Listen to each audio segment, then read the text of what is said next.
رسول اللہ صلی اللہ علیہ وسلم نے فرمایا کہ جو یہ کلمہ ایک دفعہ پڑھے تو اللہ 20 لاکھ نیکیاں عطا کرے۔ کتنی نیکیاں بھی؟ 20 لاکھ نیکیاں۔ سبحان اللہ، یہ بہت بڑے تاجر کو بھی ایک دن کی کمائی 20 لاکھ تقریباً نہیں ہوتی ہوگی، تو وہ کوشش کے ساتھ پہنچ جائے تو پہنچ جائے۔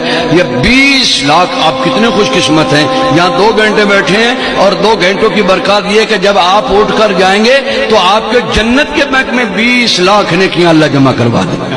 وہ کلمہ کیا ہے؟ سارے پڑھیں، بسم اللہ الرحمن الرحیم، لا الہ الا اللہ وحدہ لا شریک لہ احدا صمدا لم یلد ولم یولد ولم یکن لہ کفوا احد۔ جس نے پڑھا اس کو مبارک ہو۔